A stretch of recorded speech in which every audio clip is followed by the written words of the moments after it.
dia a todas e todos. É uma grande alegria poder anunciar essa mesa desse tema tão caro e tão esperado por muitos, eu inclusive. Essa mesa vai buscar trazer contribuições, reflexões sobre o papel da documentação pedagógica em relação ao exercício da docência com bebês e crianças pequenas. Um tema de extrema importância e relevância para que a gente possa dar visibilidade, voz aos bebês e crianças pequenas. E, para isso, a gente vai contar com duas participações de duas pessoas muito especiais. Eu tenho o prazer de apresentar aqui, todo mundo já conhece, até dispensa apresentações, mas a professora Anita, uma querida companheira de jornada, de ideal e de alguns trabalhos que nós fizemos juntas. Todo mundo acho que conhece a trajetória da Anita, e é ela quem está atualmente ministrando o curso sobre bebês, documentação pedagógica, juntamente com a professora Marina e a Maria Helena. E aqui do meu lado esquerdo, nós temos, acho que a grande honra, professora, maestra, de contar com a presença da professora Irene Balaguer. Acho que é uma grande oportunidade, privilégio, termos ela aqui para discutir esse tema. Então, queria dizer que estamos muito felizes, honrados com a sua presença, e tenho certeza que essa mesa vai trazer muitas contribuições importantes para todos nós. Nós vamos começar, então, com a Anita, que é da casa, e finalizando, então, com a professora Irene. Bom dia a todos, a todas e a todos. Eu quero agradecer a Sônia pelo convite e pela oportunidade de compartilhar essa mesa com duas pessoas tão especiais. Não é mero jogo de palavras, né? A gente aprende a conviver, a conhecer e cria vínculos extremamente fortes com algumas pessoas de militância, né? Eu, muito mais do que pesquisadora, eu sempre me coloquei no papel de militante, né? Eu sempre fui uma militante da educação infantil, nos fóruns de educação infantil e tal, e nesse momento eu tenho sentido a falta, a necessidade desse retorno, né?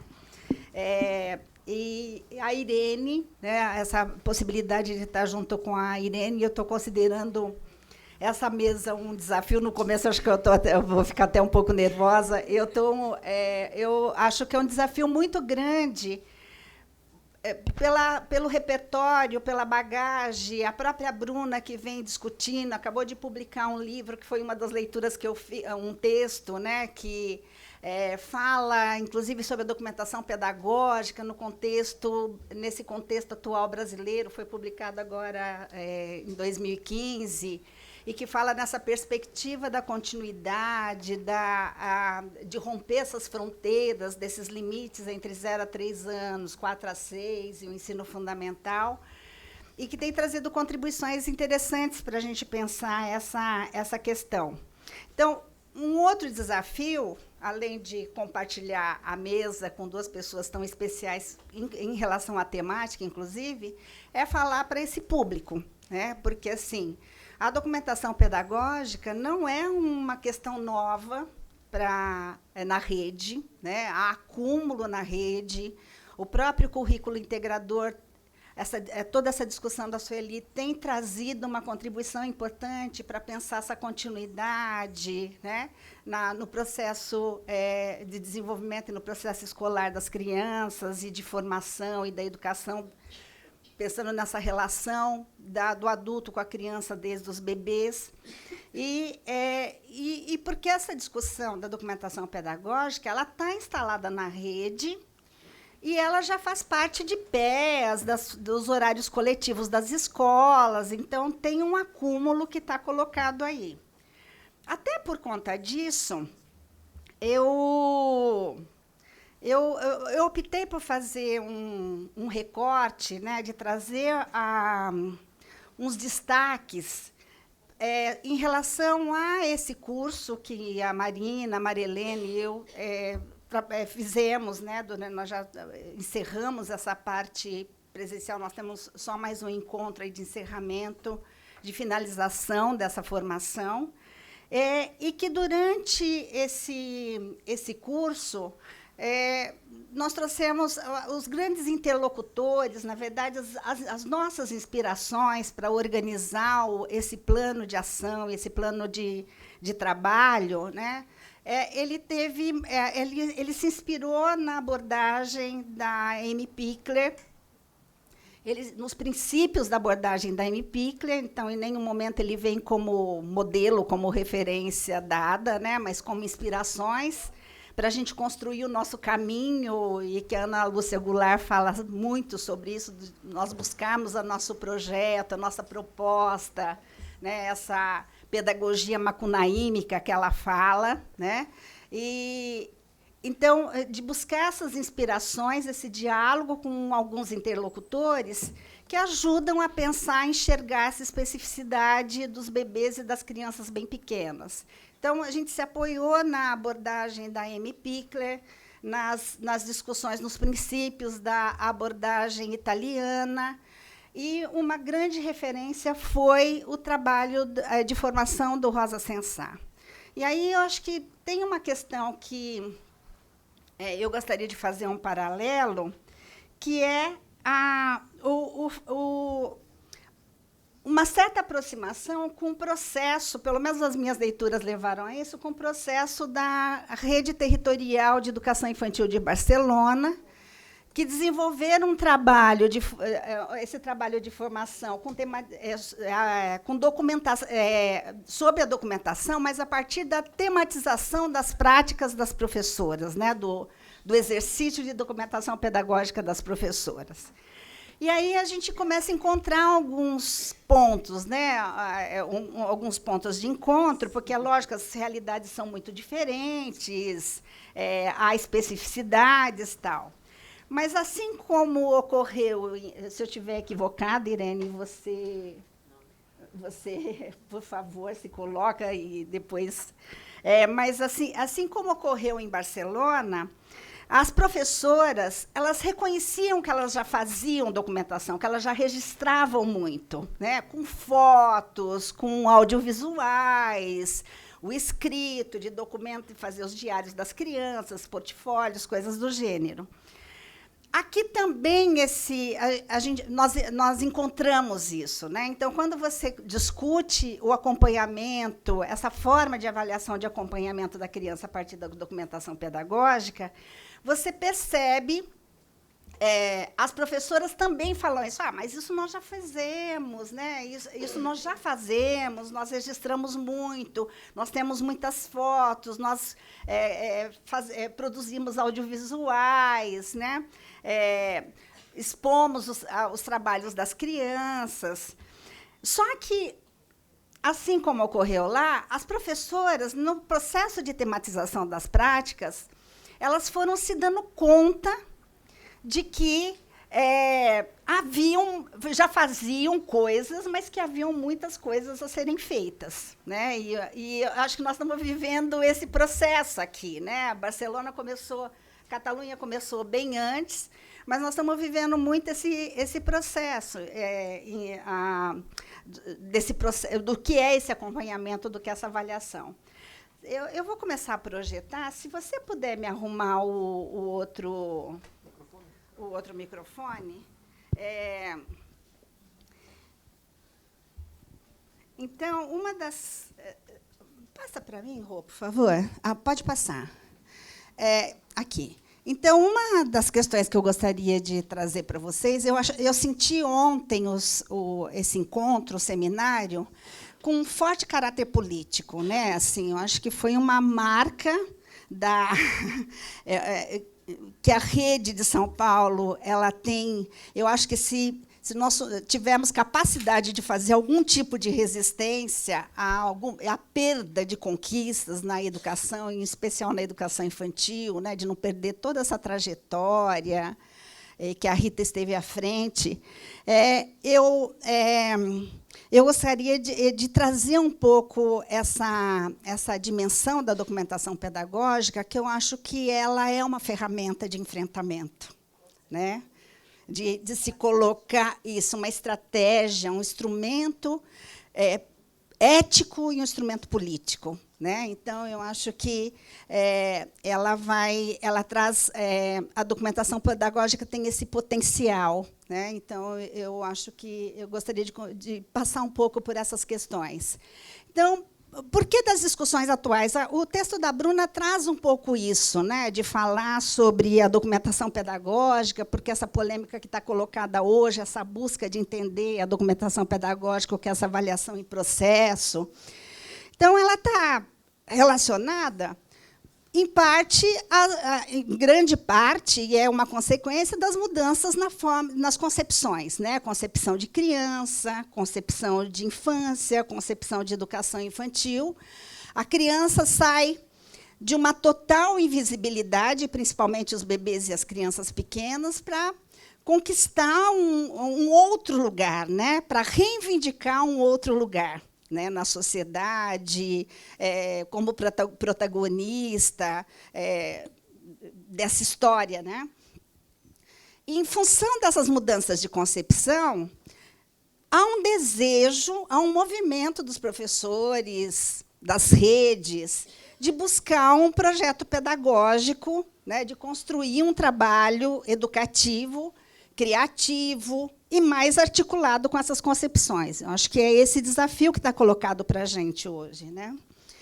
E porque a documentação pedagógica está na lei brasileira, né? Então, nós temos que entender isso e pensar sobre isso, porque, desde 1996, que há a avaliação como acompanhamento, né, a partir de uma construção de uma documentação pedagógica capaz de revelar esses processos de quem essa criança, o Javier, estava colocando, né, dessa continuidade, desse percurso das crianças que não se interrompe, que não é um aluno, né, mas que é uma criança que tem vida, que tem história, que tem saberes.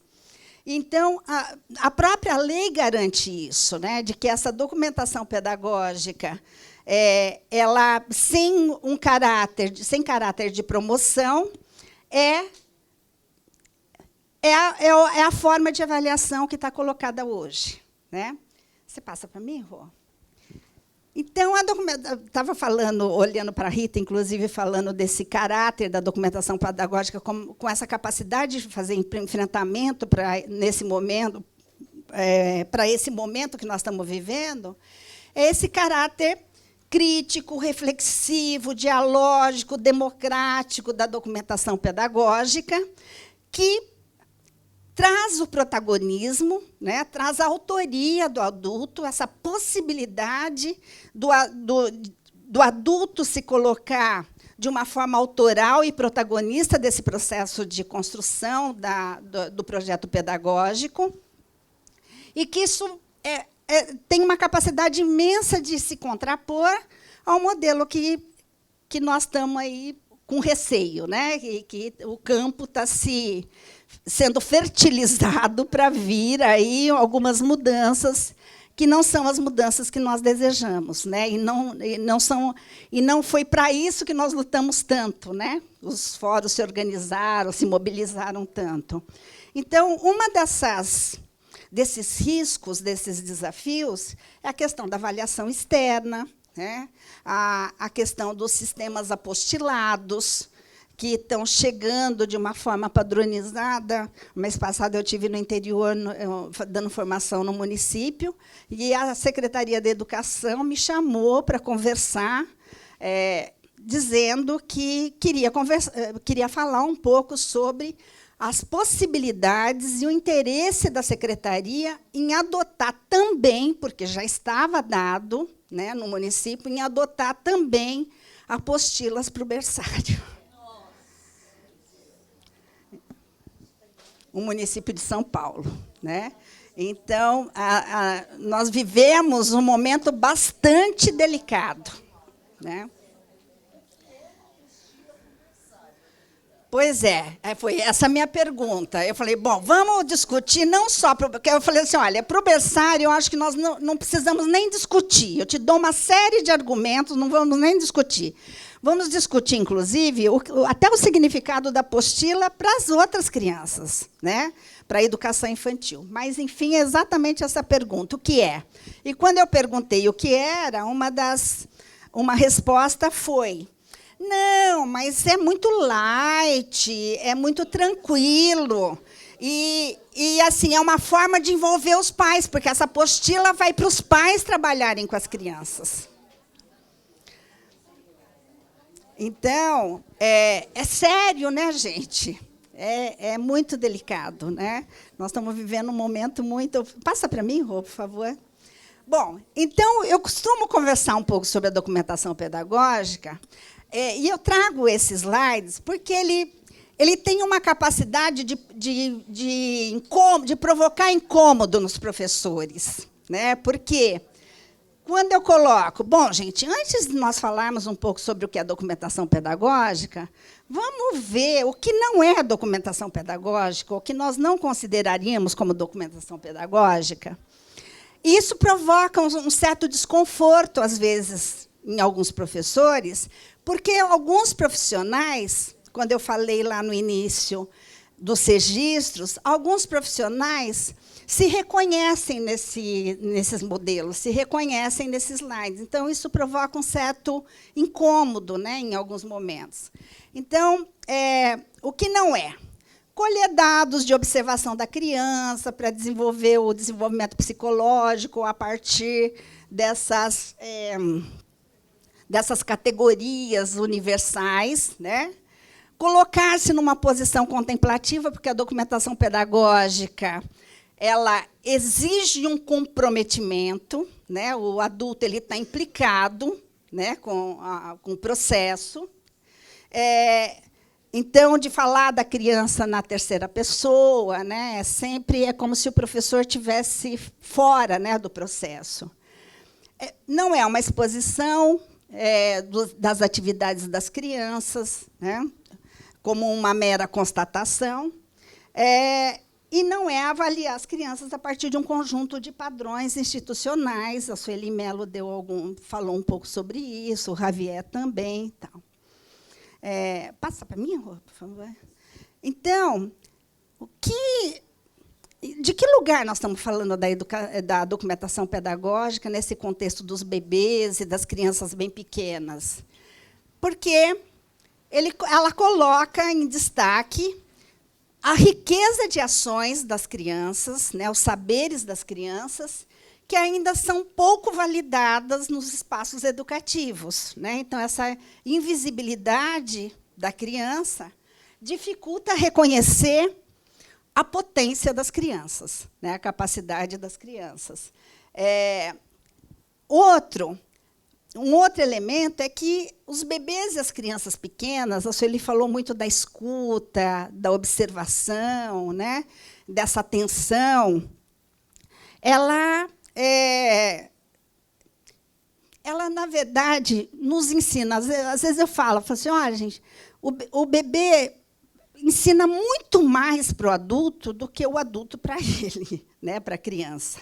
Porque você reaprende uma série de coisas. Quando você aprende a observar, a escutar, né, essa escuta metafórica, você também se revê e aprende a reconhecer, e também você se descobre nessa relação com os bebês. E porque ela cria um espaço de diálogo e de participação com as famílias, né? Então, de protagonismo das crianças, de participação das crianças e de participação das famílias. Me parece que esse ainda é um dado que não está tão presente ainda, né? Que é um horizonte aí, a ser conquistado. Você passa para mim, Rô? Então, a documentação pedagógica ela parte e ela dá essa visibilidade para as crianças, que essa criança competente, viva, ativa, curiosa, inventiva, tudo aquilo que a Sueli Mello trouxe uma série de elementos para falar dessa criança, E o competente nessa perspectiva que a Amy Pickler traz, né, que a Sueli não, ela falou desse conceito, não usando a palavra competência, mas que é a capacidade das crianças, né, esse potencial que as crianças têm e que podem ser desenvolvidos na sua plenitude quando ela tem um entorno rico, né, quando ela tem um ambiente que favorece e quando ela tem relações estáveis afetivas com o adulto, essa atenção pessoal. Então, essa capacidade de atender as necessidades das crianças, tanto em relação ao tempo, ao espaço, aos materiais, ao ambiente, quanto essa qualidade da relação da criança com o adulto, que é isso que dá, são esses elementos que dão, são princípios, inclusive, da Amy Pickler, que dão sustentação para o trabalho, para a constituição do sujeito, né, para a constituição da criança. Pode passar? Então, ela possibilita construir experiências positivas com as crianças e ela tem essa capacidade de retroalimentar o trabalho do professor, né? Ela gera o registro, a observação, a reflexão, vão gerando novas observações que vão permitindo ao professor refletir, fazer perguntas, construir hipóteses, né, sobre as crianças e ampliar as possibilidades, as experiências das crianças. E aí eu trouxe todas as imagens que estão colocadas aqui, são imagens que as professoras produziram durante os cursos, né? Porque um dos elementos nesse trabalho de formação, a carga horária não era grande, a gente sempre conversava isso nas reuniões, a carga horária era muito pequena diante da complexidade e da quantidade de coisas que nós poderíamos estar discutindo com as professoras, mas a gente foi priorizando alguns elementos, né, trazendo questões que permitissem a professora refletir sobre as suas experiências, sobre o seu trabalho, e sair de lá com uma pauta, entre aspas, aí, né, mas aguçadas a observar e fazer registro daquilo que acontecia no trabalho que elas realizavam, e depois elas traziam isso para os encontros, e era a partir dessas discussões que nós íamos gerando os conteúdos, desenvolvendo os conteúdos da formação. E aí, uma das questões que a rede já tem discutido documentação pedagógica, fotografado, tal, mas uma das discussões que nós fomos percebendo, dos dados que nós fomos percebendo, foi o quanto o olhar das professoras o quanto o olhar foi se modificando, né? Então, muitas fotos panorâmicas, né, ela vai dando lugar a um olhar mais focado, mais atento, que permite perguntas, que permite questionamentos, né? De olhar para aquilo que está fazendo, que, da mesma forma como isso dá visibilidade para o trabalho das crianças, esses dados também vão alimentando o trabalho do professor. Então, é aquilo que o Peter Moss fala, né? Eu conheço a criança, dou visibilidade para o trabalho da criança, mas eu também me retroalimento e repenso as minhas o significado da docência, o significado do meu trabalho como professora, né? Então, nessa foto, nessa imagem, nessa sequência que eu vou mostrar para vocês, a professora contando que ela tinha organizado um dos dias lá de trabalho, ela tinha disponibilizado vários objetos para as crianças. Hoje, acho que a Sueli também falou um pouco sobre isso, ontem também saiu, de objetos que pudessem provocar, o Javier também falou isso, né, que provocasse, instigasse as crianças, né, a curiosidade, despertasse a curiosidade das crianças, essa capacidade investigativa, de pensamento, né, de olhar para aquilo para o potencial dos materiais. E aí a professora tinha organizado, trazido vários materiais não convencionais, não eram brinquedos, não eram materiais convencionais, mas eram diversos os materiais e que que ofereciam diferentes possibilidades de exploração e de experimentação das crianças. Entre esses materiais estava a lanterna, né? E aí a professora se deu conta, num determinado momento, o que estava acontecendo com essa criança. Então, ela não pegou o momento anterior, né, de como a criança chegou na lanterna, e aí ela começou, o que chamou a atenção foi a expressão, o interesse da criança e a forma como a criança manipulava a lanterna. E aí ela começou a fotografar, né? E aí você vê, a luz, ela exerce um fascínio sobre as crianças, né? E ela permite muitas experiências. Então, a criança começa a observar, descobre a forma de ligar a lanterna, a gente observa a expressão, o interesse da criança, e depois ela começa a experimentar, fazer uma série de experimentos com a lanterna, né? Então, primeiro se apropriar do objeto, depois ela aproxima, ela busca o chão, de repente ela descobre o tecido que está do lado dela, um pedaço de tecido que estava do lado, e ela faz uma série, a professora traz no relato o tempo que a criança fica nessa experimentação, né, de aproximação, de distanciamento, do foco no tecido, no chão. Vira para mim. Até que ela passa a compartilhar isso com outras crianças, né? Isso precisa de tempo, né, que não é um tempo do adulto, né? Esse tempo da descoberta, o tempo da reflexão, né? Isso precisa de um adulto que minimamente coloque em xeque qual é a sua intencionalidade, porque ele não tem uma intervenção direta sobre o trabalho sobre o que está acontecendo. Mas isso só acontece porque ele estava ali, né? Porque ele possibilitou isso, porque ele organizou um ambiente e a criança estava confortável bastante, né, seguro bastante, apoiado bastante para fazer essas descobertas, essas experiências, né?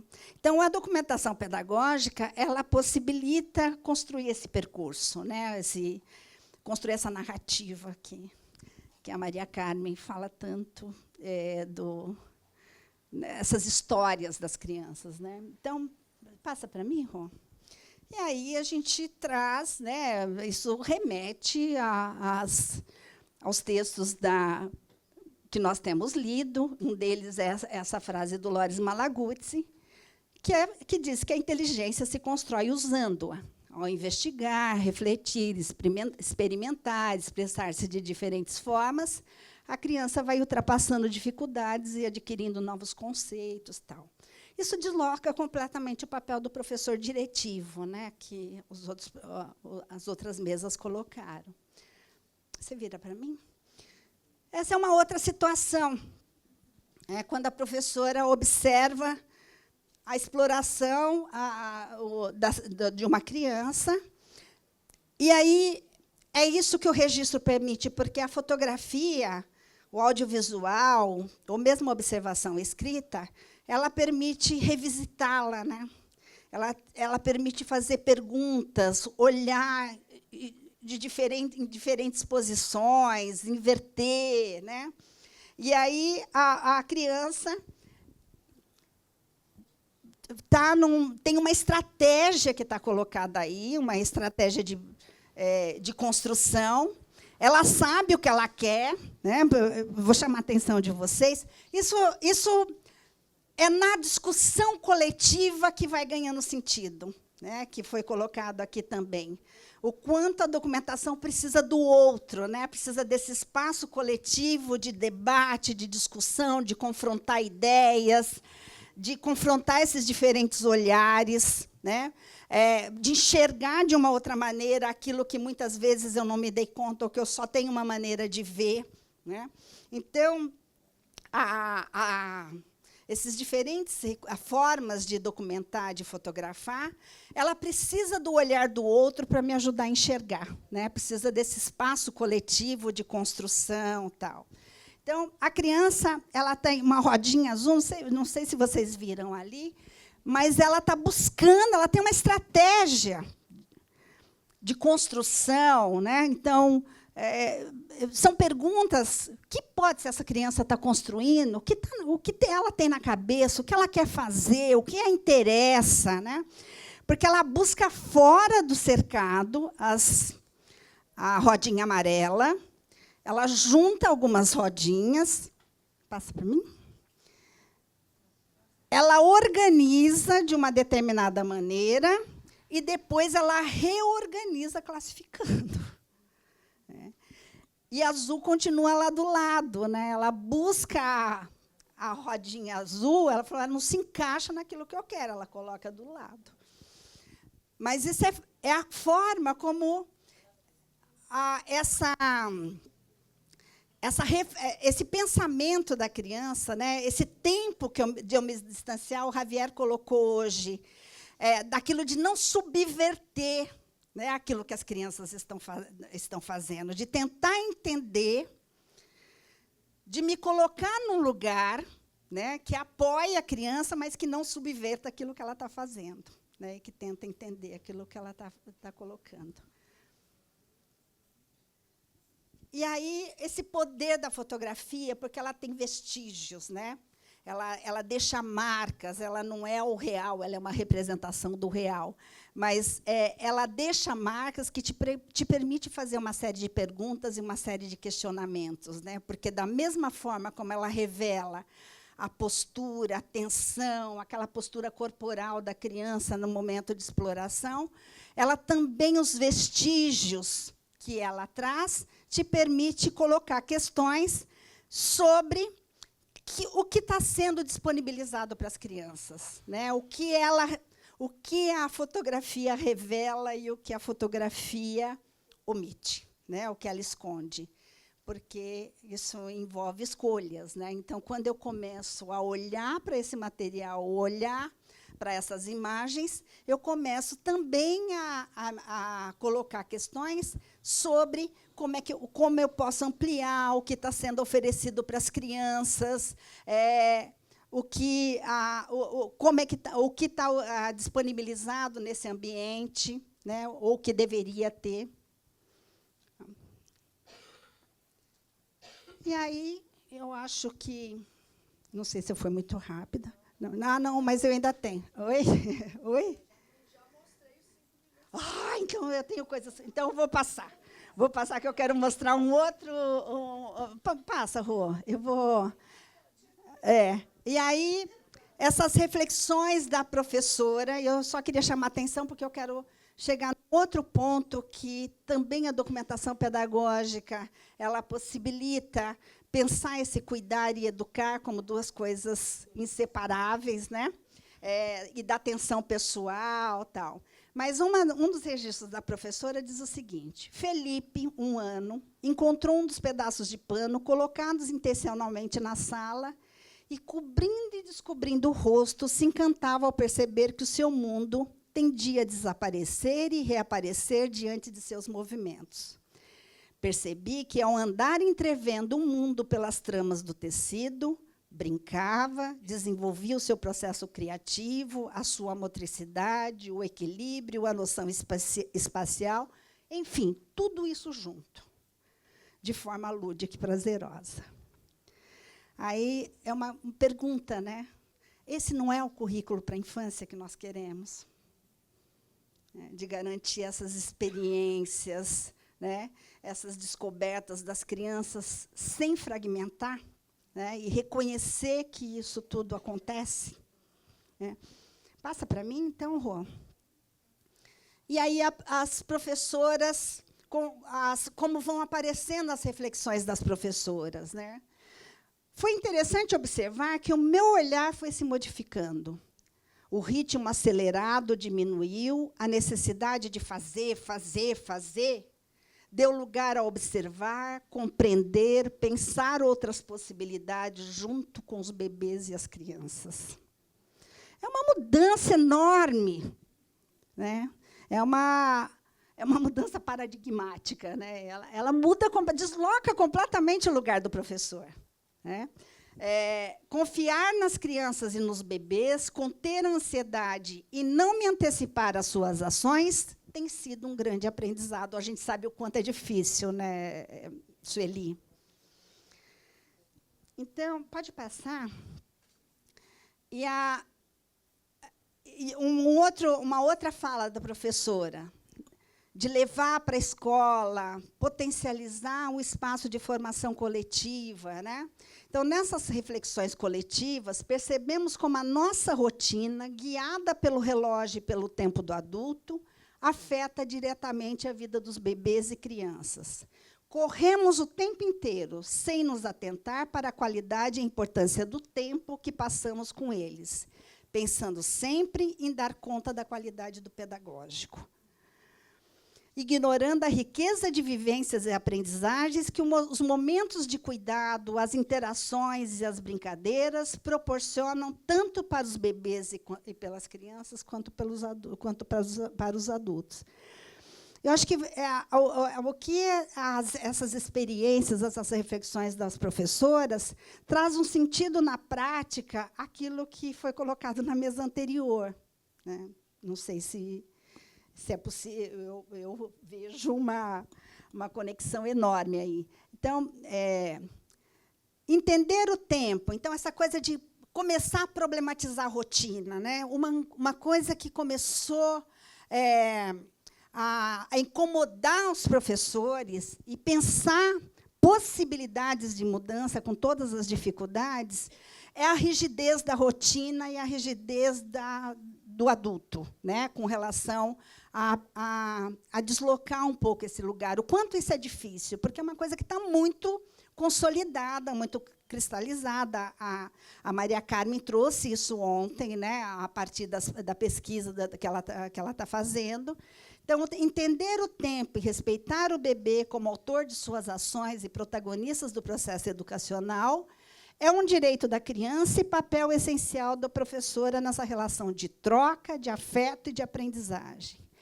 Fiquei mais atenta aos momentos de trocas de fraldas, dando um sentido de escuta e atenção a cada um dos bebês.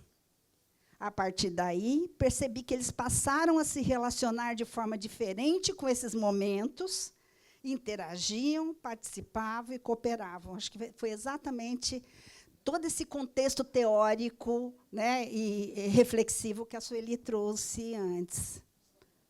Né? É isso.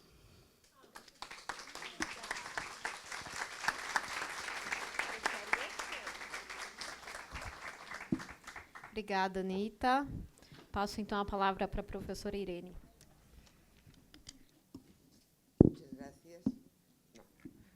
Muito obrigado. Bom dia. Não sei se é bom dia, boa tarde. Estamos na transição do dia e da tarde. Da manhã da tarde. Evidentemente, o primeiro que eu vou fazer é parabenizar a Secretaria da Educação de São Paulo por ter organizado essa esplêndida sessões de trabalho e de intercâmbio. Eu acho que podemos já dizer que foi um grande sucesso, realmente. Agora sim vamos tentar. Obrigado por ter apagado a luz, porque as imagens não se veriam. E agradecer também a todas pela sua presença. É a primeira vez que piso em São Paulo.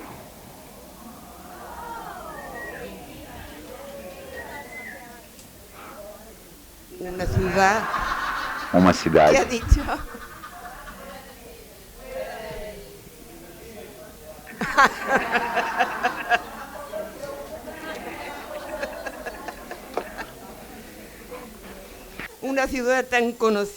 uma cidade tão conhecida, tão admirada e para mim tão amada, talvez pelas pessoas de São Paulo, que tive a oportunidade de conhecer. Há 20 anos, conheci Rosenberg, com a qual compartilhamos muitos dias de discussão e de ilusões e de frustrações e de projetos e lutas.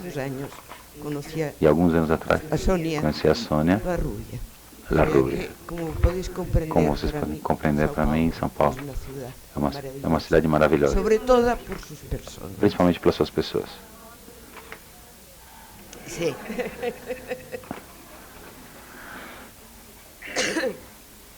São Paulo é uma cidade imensa. Eu venho de uma cidade. Barcelona é um 10% de São Paulo.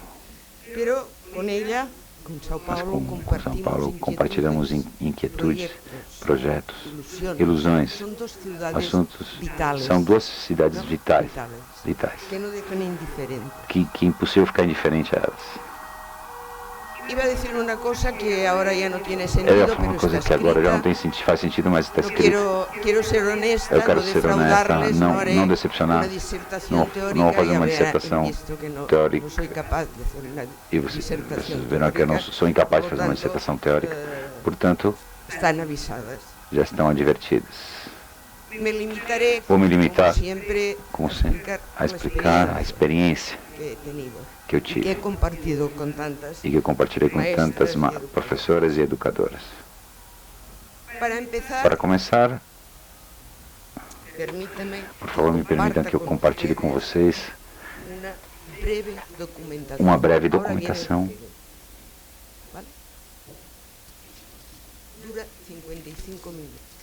Demora 55 segundos. A pantalla completa.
Primeiro slide. Isso acontece diariamente em Alepo. Eu não sabia onde ficava Alepo. Fica na Síria. Cada dia. Porque, além de Barcelona, eu venho de um mar, do Mediterrâneo. Um mar que é um terço do Brasil. Que mar pequeno. Um mar no qual, no seu entorno, há 25 países. Um terço do Brasil que banha as terras de 25 países. É um mar tranquilo, calmo, é plácido, com águas transparentes, acolhedoras, de grandes civilizações, de várias religiões, de línguas muito diferentes. Um mar como já falei anteriormente, banha 25 países. Um mar que hoje está profundamente alterado pelas guerras e pela fome. Isso está promovendo um êxodo que nunca tínhamos visto antes. Em 2015, mais de 1 milhão de pessoas se jogaram ao mar para buscar um futuro. Agora sim vem as imagens pesadas.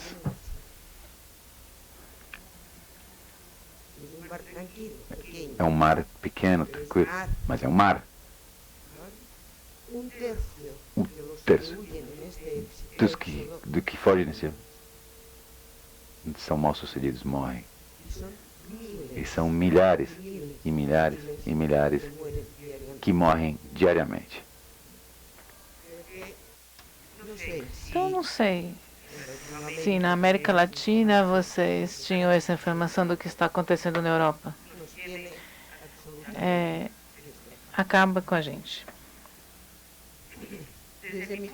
Do meu ponto de vista, é uma demonstração diária da barbárie, da injustiça e da estupidez humana que nós estamos vivendo. Também gostaria de dizer que este pequeno documentário é uma joia de documentação.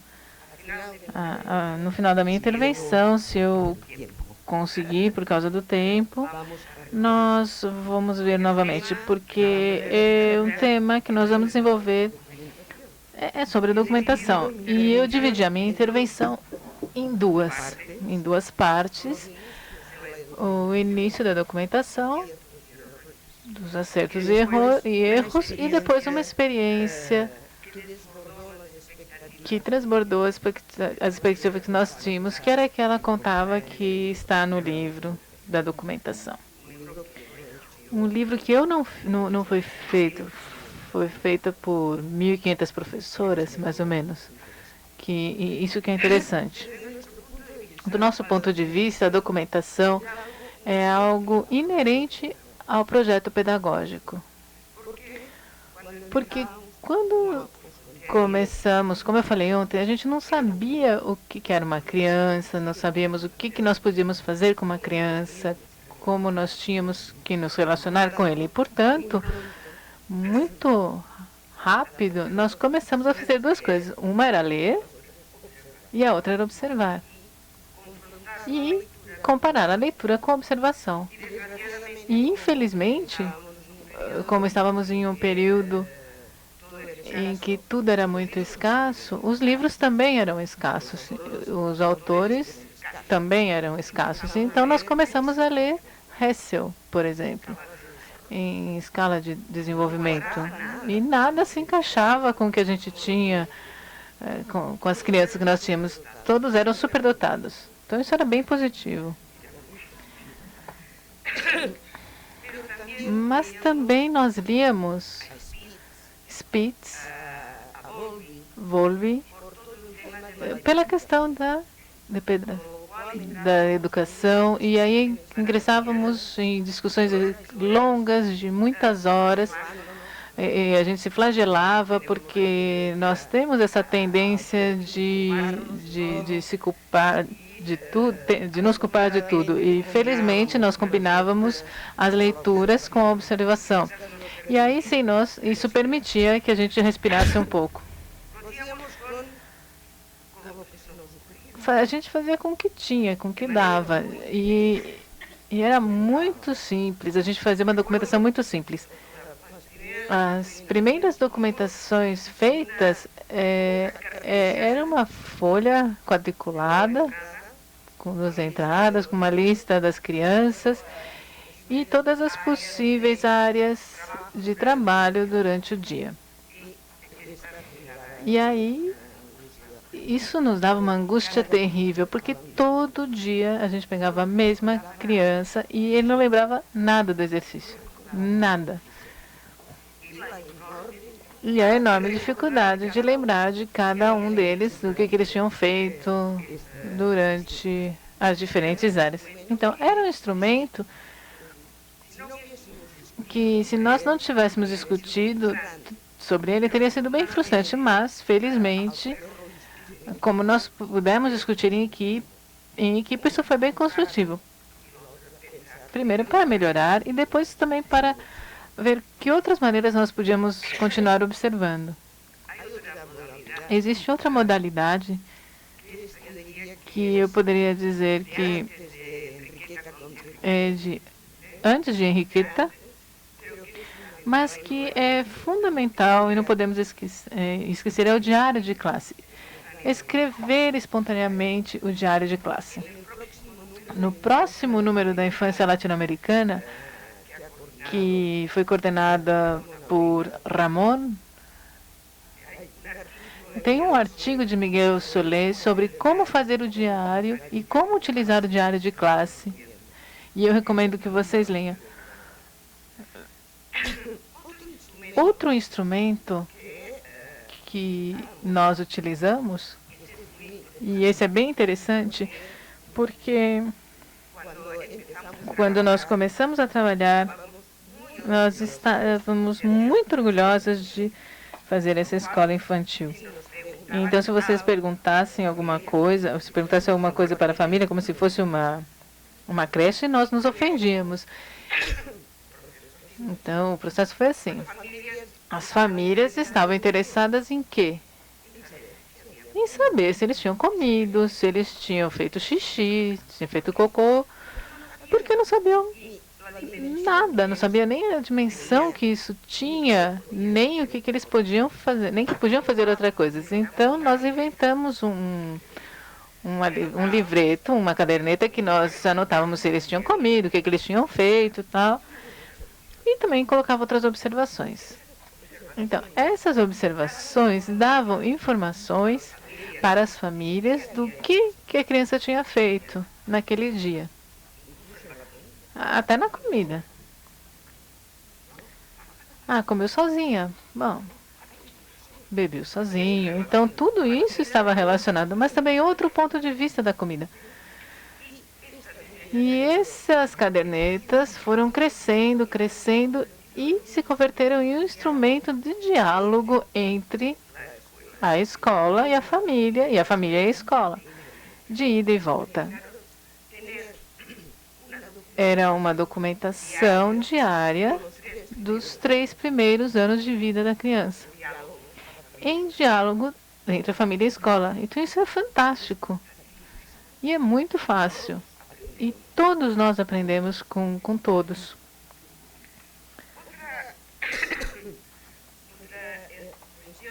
Outra questão que nós fazíamos era tentar fotografar, que algumas fotos de ontem que nós vimos, ou filmar. Então, tudo isso era muito calculado, porque era muito caro, extremamente caro. Então, como nós podíamos fazer sem fotografia seguida? Não, a gente fazia uma só. Uma, porque senão acabava com a gente. E como vocês viram ontem, as fotografias eram preto e branco e uma só. E se saiu bem, ótimo. Se não, paciência. Era uma e só. Apesar de tudo isso, não sei se vocês vão lembrar de ontem, tinha um menino pequeno com o sapato que ele deixa numa estante. E a intenção já era boa, porque era uma autonomia da criança para colocar o sapato no lugar, que às vezes não deixa no lugar, porque não sabe qual que é esse lugar. Então, esse é outro problema. Saber onde podem deixar as coisas. As crianças pequenas têm mania por ordem. O problema é que eles não têm ordem. Tudo está no chão.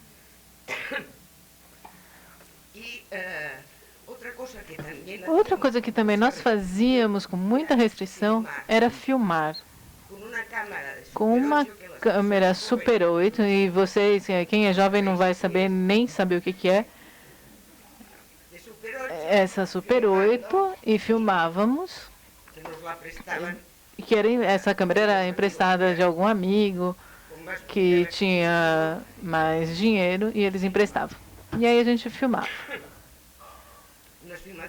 Essas filmagens que nós passávamos e depois discutíamos em equipe. Mas, uma vez, em uma das escolas em que eu trabalhei, nós decidimos que tinha feito umas coisas erradas. A escola tinha 3 anos e que estaria bem que a gente passasse as filmagens de quando eles eram bebês de meses. Então, tudo bem.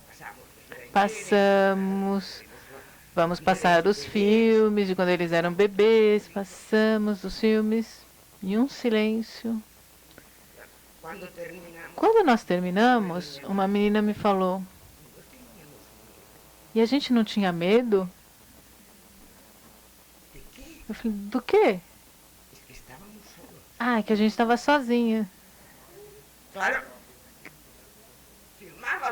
A gente filmava as crianças, eu estava com a câmera, né, com a filmadora, e eles estavam sozinhos.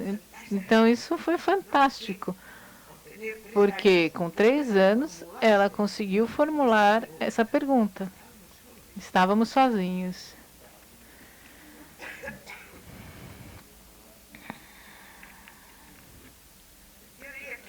Eu poderia dizer que essas foram os primeiros recursos. Depois veio o vídeo, que é fantástico ver o desenvolvimento. O vídeo acaba por delatar, porque surge de tudo. Está a imagem e o som também. E como instrumento de autoformação, ele é extraordinário, porque mostra interioridades.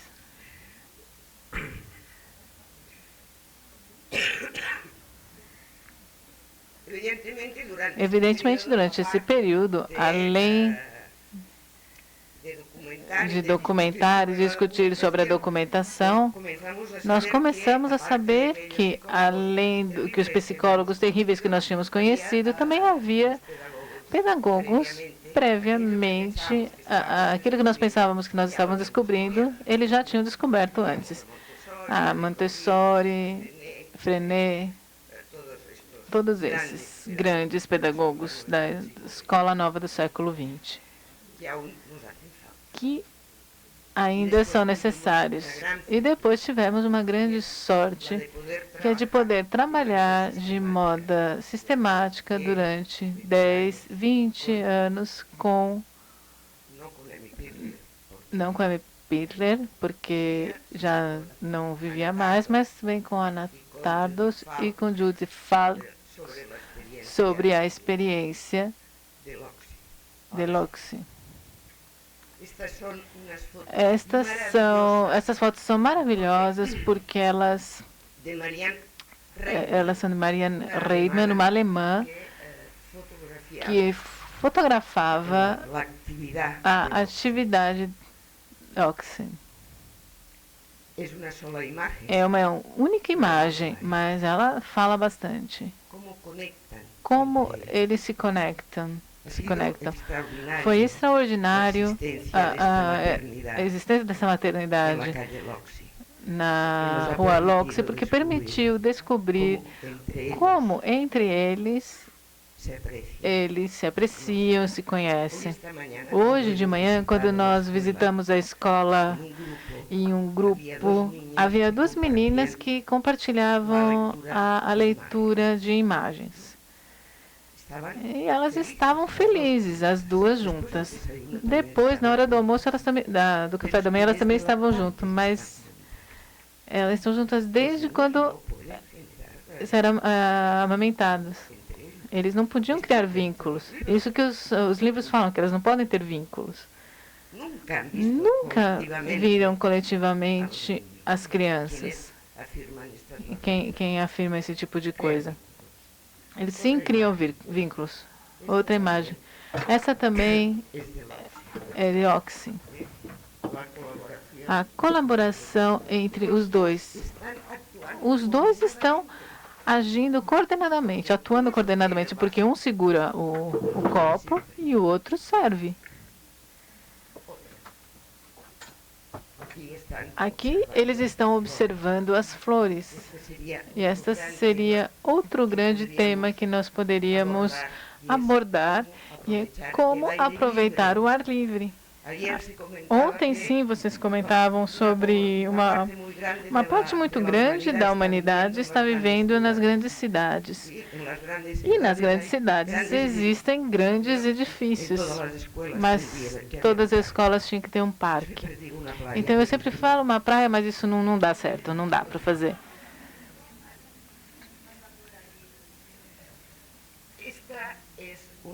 Essa é uma imagem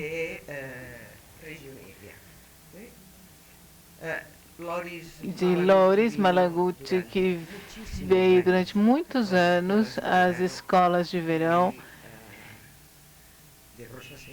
de Rosa Sensati. Então, essa é a experiência do jardim da escola, em que as crianças constroem uma fonte para os passarinhos.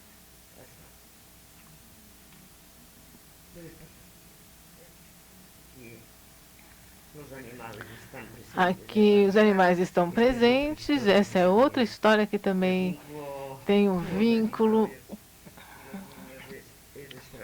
É muito interessante o vínculo dos animais com as crianças. Uma vez nós tivemos uma cabra. Bom, e nós tínhamos uma cabra. E depois nós tivemos um aspirador do que ficava no resto. Então depois elas sujavam de novo.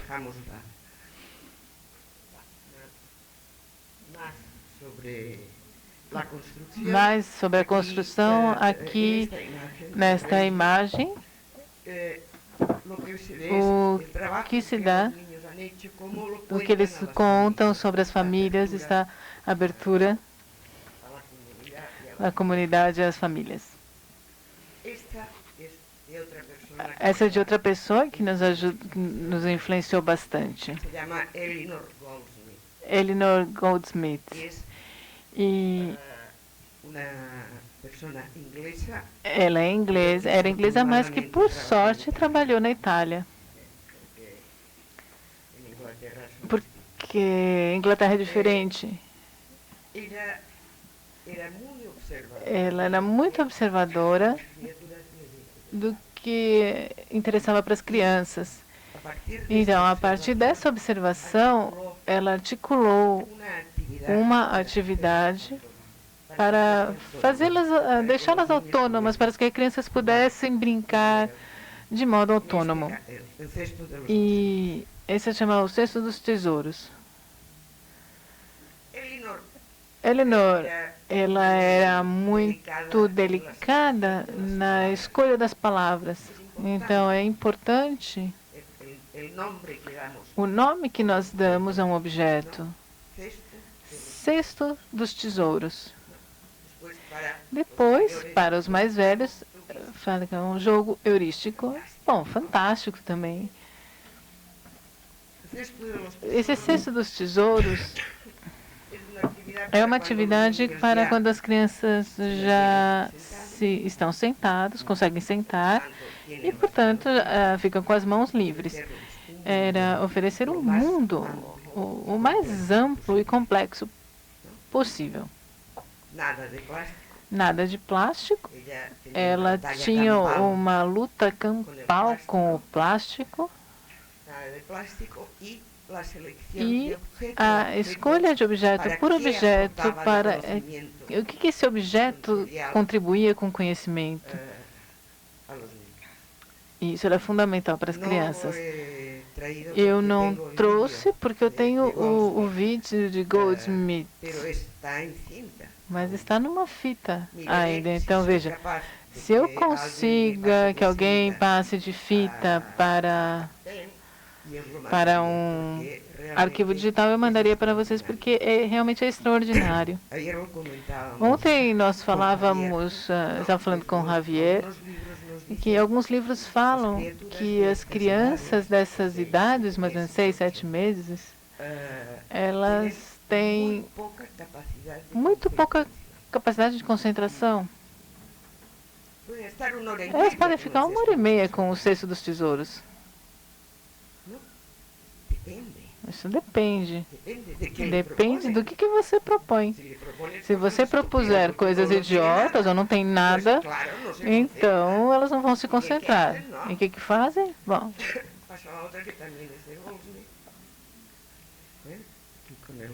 aqui elas estão com o cesto, também com o Cesto dos Tesouros. Como elas interagem? Como compartilhar esse espaço tão pequeno entre 2 ou 3 crianças? Porque também a imitação é algo que funciona bastante. Aprender entre eles. Bom,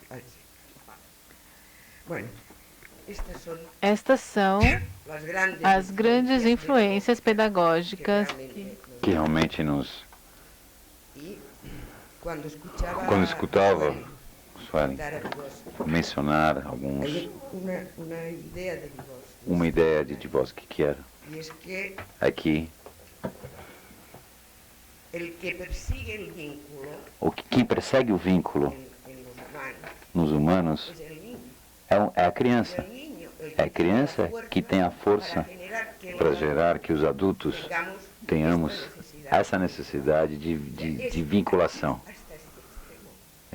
Até nesse extremo, né? Eles não vão atrás, eles vão na frente. Eles vão à nossa frente, não atrás. Né? Nos apaixonamos por eles. E vão seguindo-os, não é verdade? Agora eu vou contar a vocês essa experiência. Vou pular tudo isso aqui, porque senão eu não vou conseguir terminar a tempo. E vou esperar aqui. Para poder documentar como nós temos feito essas imagens, essas fotografias, estão muito bem feitas. São boas do ponto de vista da fotografia, uma qualidade fotográfica e ter uma mensagem pedagógica. Isso não é fácil. Realmente não é fácil de obter. Ontem nos perguntávamos o que pode ser feito na formação das professoras. Pois aprender a fotografar, porque será um instrumento. Não vou falar de psicomotricidade, porque supõe que quando vão na universidade eles já se movem, né? Mas aprender a fotografar, que é uma coisa que recolher processos através das imagens. Malaguti falava, uma só criança não é nada. Ele, como eu, ele era um exagerado, como não é nada. Mas ele falando a interação que realmente nos dá a dimensão da educação e o protagonismo da infância. Aprendendo a pôr estes materiais. Isso parece realmente muito simples, mas é muito complexo. Quando pessoas como eu, que sou tirando fotos, muito ruim. Por isso, em compartilhar isso, é tirar sua roupa na frente dos seus companheiros. É muito difícil. Mas temos que aprender, porque é a forma de aprender. Temos que ser humildes também.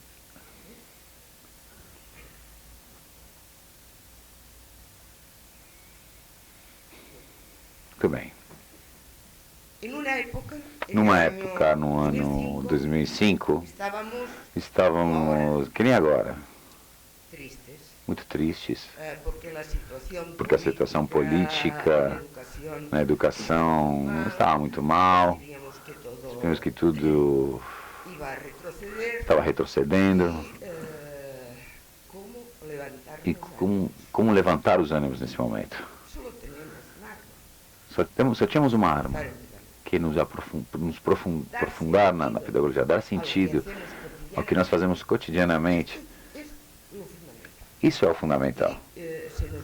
E eu tive essa ideia de fazer uma rede de pessoas e de escolas para documentar. E nos preparamos, aqueles que já sabiam documentar melhor que nós, nos explicaram como fazer. E começamos 50 pessoas de Catalunha, a província, é onde eu moro.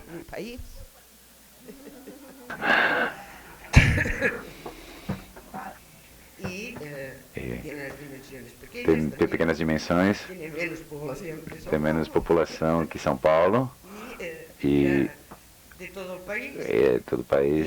E nos encontrávamos 4 vezes ao ano em Rosa Sensa, e depois cada um trabalhava em seu povoado, em sua escola, em sua cidade.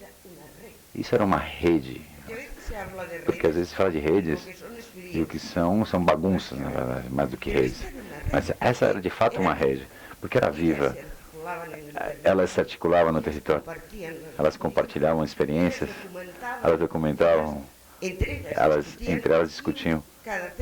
Em cada 4 meses nos encontravam e aportavam no grupo.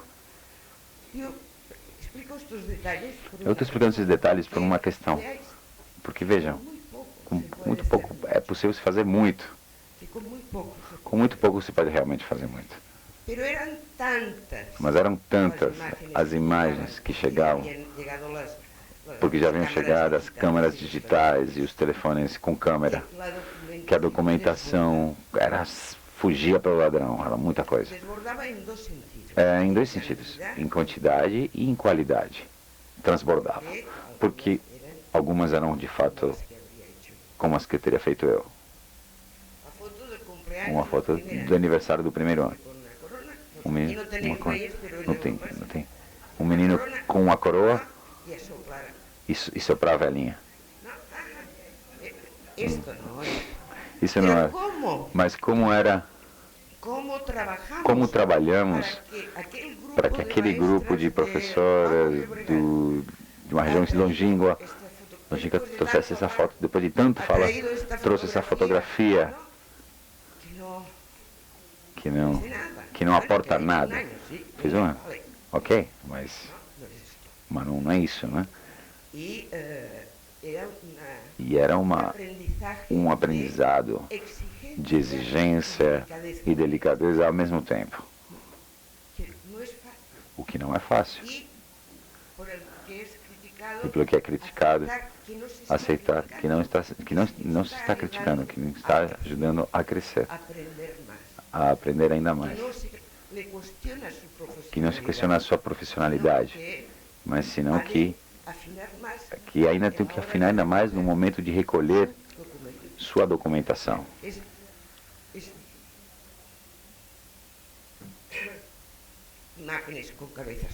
Imagens com as cabeças cortadas.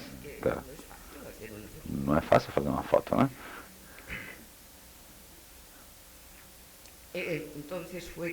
Então foi quando, porque essa rede era uma assembleia. Não eram os 1.500, no final temos 1.500. Tínhamos representantes dos 1.500. É uma assembleia que tomava as decisões. Assembleia. E chegamos à conclusão de que era impossível articular imagens, cada um por sua conta.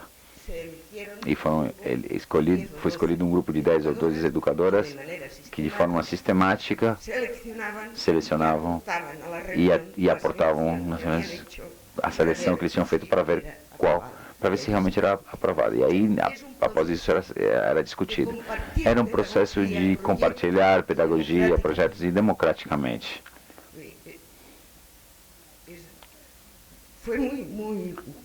Foi muito interessante, por isso eu falo que o sucesso do resultado, né, ao se utilizar para usar essa palavra, o resultado superou muito nossas expectativas.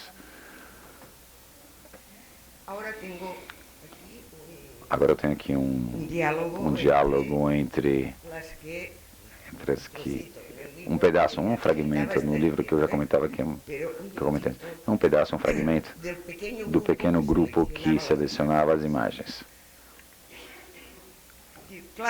Clara fala: eu lembro a sua primeira apresentação e o que você disse. Quando penso, eu lembro, eu dou risada, eu sorrio. Por quê? Pergunta a Eva. E a Clara fala: porque eu achava que acontecia o mesmo que a mim. Não sabíamos ver o fundo da documentação. À medida que mais trabalhamos, aprendemos sua complexidade. Até o ponto de conseguir haver uma forma de viver na escola. A Marta fala: agora, em compensação, quanto mais se sabe, mais dúvidas temos. Clara fala. Também arrepiou. Clara falou: isso está muito bem. Eu também tenho essa sensação. E a Eva fala: o que você acha que foi o nosso processo? Qual você acha que foi o nosso processo? A dúvida como um elemento presente em cada processo de documentação. Eu acho que isso reflete muito o processo de crescimento, de não poder parar, né?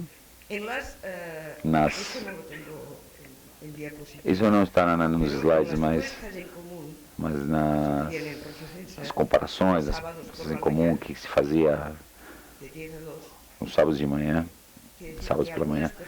Se falou que algumas pessoas, embora a Catalunha seja pequena, algumas pessoas acordavam às 5 da manhã para estar às 10 da manhã lá em Barcelona. Você sabe o que está acontecendo comigo?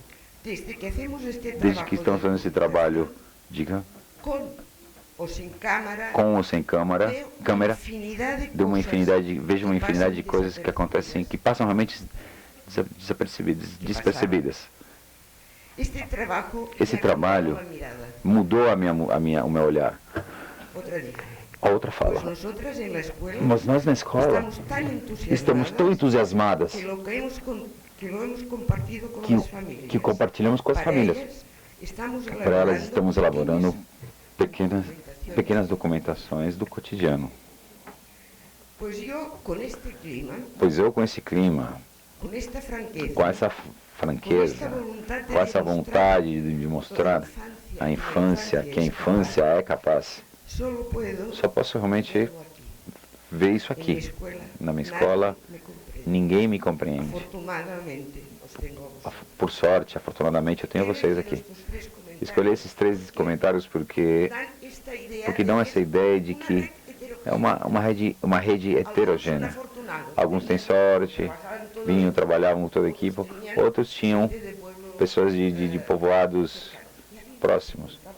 E alguém que se encontrava sozinha, mas tinha esse ponto esse contraponto. Agora vamos ver algumas, acho que são 10 documentações das 30 que finalmente foram elaboradas. Vamos vê-las. Esse é o... Ok. Vamos passar rapidamente, pois as imagens falam por si sós. Trabalho com as sombras. Criança de 18 ou 24 meses à frente.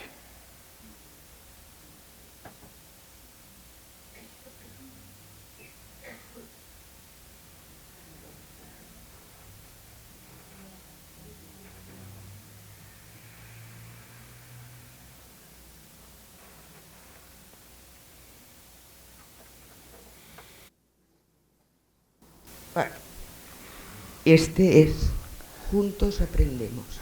Esse é Juntos Aprendemos, o nome dessa imagem.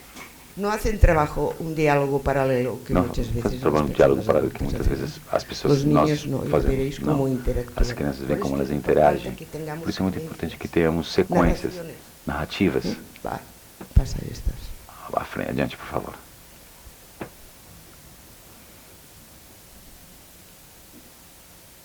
Passa. Outras.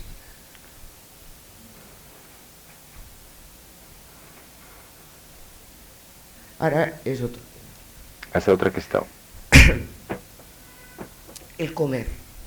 Se alimentar. Se ha de comer bien. No hace falta que os lo diga, porque aquí estoy comiendo tan bien que voy a llegar a Barcelona con más estou comendo tão bem que vou chegar mais pesado em Barcelona. Han de comer bien. Vocês têm que comer bem, não somente equilibradamente, mas também bem feito. A importância das pessoas da cozinha. Mas se alimentar é algo além. O momento de se alimentar é algo além. Veja aqui, por exemplo.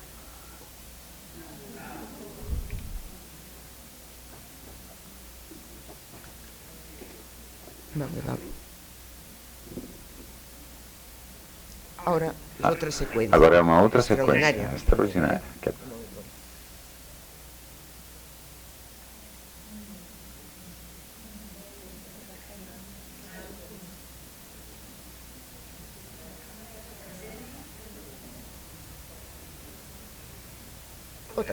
Outra. Não? Como se ajudam na hora de comer. Como eles se ajudam na hora de comer. Não. Quando em geral se faz assim. Quando de forma geral se faz assim. Perdona, Bruna. Desculpa. Pero es que estas cosas las aprendimos de la Goldsmith.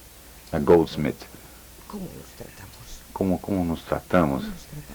Como nos tratamos, não? Não pode ser. Não é possível. Por trás. Sonar la nariz, esto es mucho del Oxy, ¿no? Do Oxy. Se podem sonar la nariz solos. Eles podem fazer isso sozinhos, ou não? Que têm mãos? Que eles têm mãos? Não. Vale. Essa é o ambiente provoca. Esse é o que o ambiente provoca. Mas eles agem. São duas imagens. São duas imagens, acho. Mas a relação através de uma atividade que com os pequenos. Estou convencida que vocês também têm. De tapar-se. De se cobrir. Nós decimos tal. Aqui estão jogando. Te ves ou não te ves? Estás se vê, estás ou não estás. Vale? Passa lá. Adiante, por favor. É um jogo. É uma brincadeira. Sem fim. Enquanto eles queiram. Enquanto eles quiserem. Vale? Outra, por favor. Esta é de 4 anos. Essa menina tem 4 anos. Me ha parecido que era interessante. Mas eu acho que é interessante. Vou passar rapidamente porque a lupa na função de algo realmente importante. Não a lupa para você ficar com o olho maior, mas a lupa que é o que eu preciso para ler essas letras, por exemplo. Ela observou com a lupa.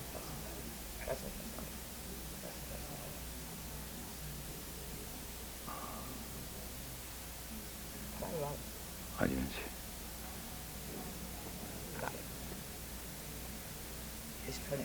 É fantástico. As hojas são verdes. As folhas são verdes. Porque a clorofila. Porque a clorofila.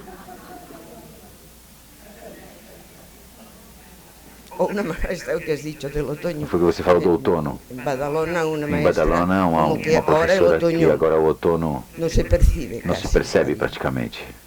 Pois se inventou o outono porque pobres. Você inventou o outono porque não existe. Por que você inventou o outono se não existe? Não existe. Não temos outono. Não temos outono. No final caem as hojas. No final caem as folhas, mas custa. A diversidade de leitura. A diversidade da leitura. Na mesma hoja. Com a mesma folha. Vale? Ok. Outra. Este também é de. Este também é 4 ou 5 anos. Ir à natureza. É observar a natureza, mas saber o que você está observando, com todos os sentidos. Como cheira, qual o nome? É comestível? Nesse diálogo. Essa que acompanhava o grupo não era professora, era uma mãe que era bióloga.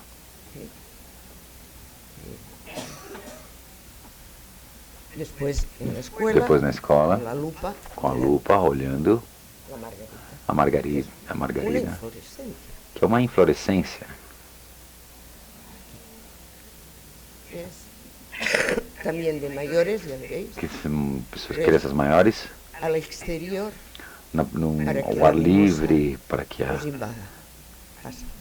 que sintam esse clima da natureza.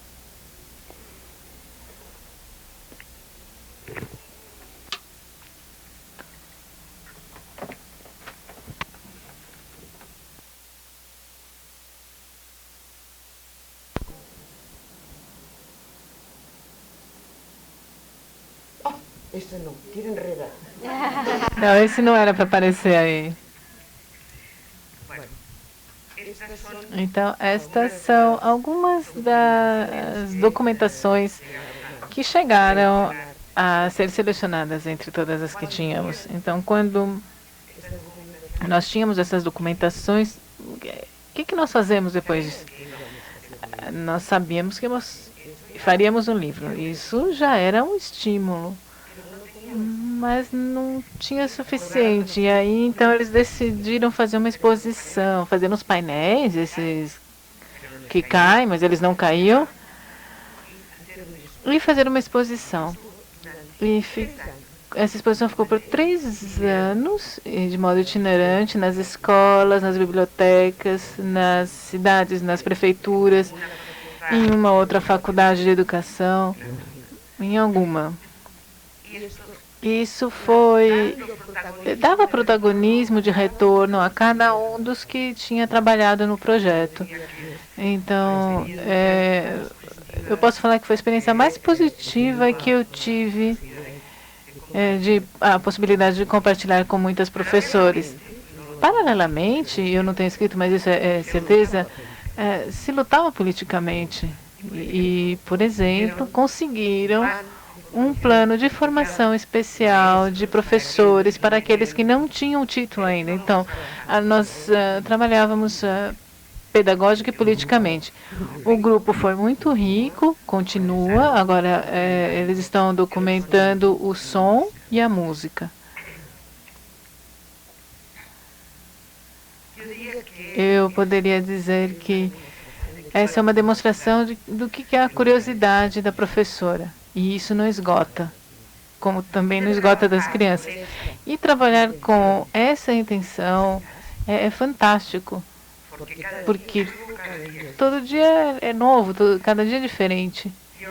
E agora, para que vocês não falem que me falta só 1 minuto, eu volto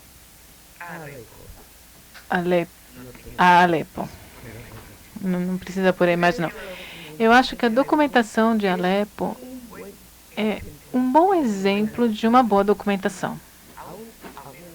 Pelo menos para nós, nós não chegamos a essa qualidade, porque dura 55 segundos. É breve, mas passa uma mensagem muito clara. Tem imagens bem impactantes, mas sem ofender a sensibilidade. Eu posso dizer que acaba por romper esquemas, porque como esses homens levam os bebês, isso me impressiona muito. Outro exemplo de como eu selecionei as frases exatas para denunciar o que está acontecendo. E também uma música que só acompanha, que não distrai. E acho que no final é uma imagem até amável das 2 crianças juntas, e a frase fala: não conhecem a paz. Bom, então, como dizia Maria Montessori, se trata de fazer uma pedagogia que faça impossível a guerra. Muito obrigada.